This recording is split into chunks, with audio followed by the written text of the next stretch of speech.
Let's turn to that big story that's blowing up globally. A day after the pager attacks, now a series of walkie-talkie blasts reported in Lebanon today. At least 9 people killed in this second wave of blasts. Hundreds have been injured. The death toll in the pager attacks has risen to 12. The number who've been injured has touched the 3,000 mark.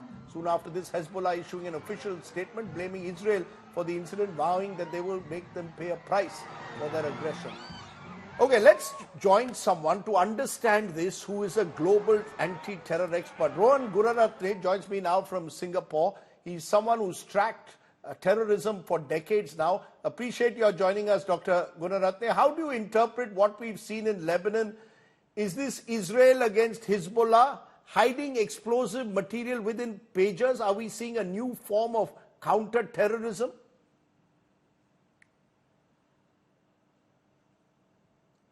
The Israeli security and intelligence community is the most innovative and creative service in the world.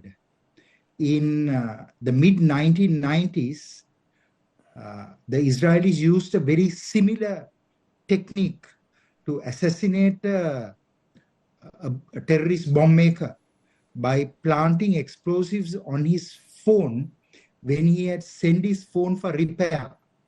But in this case, we have seen that several thousand pagers at the stage of factory manufacture, that explosives were embedded near the battery, and the pagers, the explosives laden pagers reached the hands of the Hezbollah rank and file. So you can see that how a security and intelligence service can operate very effectively to target the enemies using the supply chain. But what do you believe is the objective behind such attacks? Is it to spread panic in the ranks of the Hezbollah? Could it be a prelude to a potential all-out Israeli offensive against Hezbollah? It is very likely that the Lebanese Hezbollah communications network was disabled and dismantled. So even it is very likely that the Israelis may strike. But if they are not going to attack, certainly it has sent a very clear message to the Lebanese Hezbollah not to play with Israel. Because in 1996, Yahya Ayash, the famous Hamas bomb maker, when he answered his phone that had just come from a repair, it exploded, killing him instantly. So you can see that Israel always believes in preemption, in conducting operations to weaken its enemy before it strikes. So at this instance, the Israelis have been very successful to send a lethal message to the Lebanese Hezbollah. But yesterday it was pagers, today it's walkie-talkies. Are we entering an age where virtually any mobile, any tech equipment, mobiles to any appliances can be weaponized? Are we entering this new form of tech warfare, Dr. Gunaratne? Absolutely. And what we are seeing is that even it will apply to the cyber domain.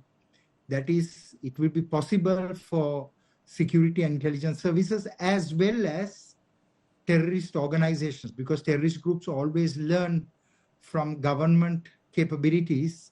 They may also do that. For instance, they could plant various capabilities within computer and other systems that would later be activated.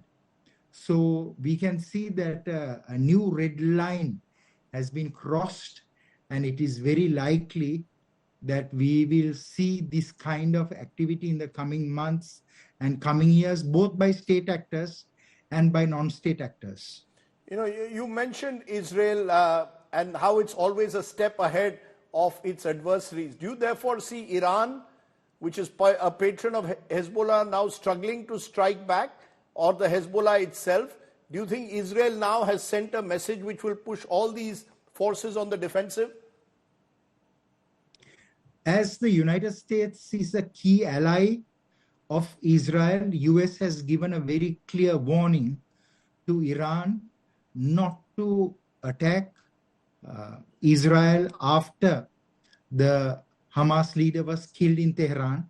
So what we are seeing is that because of the US cover, the Western cover, Israel has been able to maintain its military and its intelligence dominance, both in its operations and in other activities, in other domains of activity.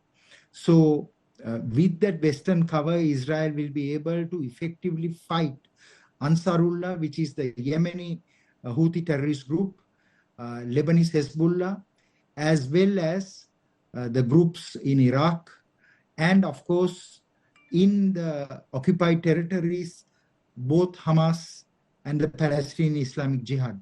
So Israel has the support of the West, and as long as that support remains, Israel will dominate the battlefield.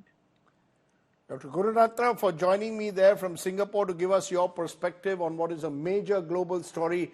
Appreciate your joining us. Those images coming in from Lebanon.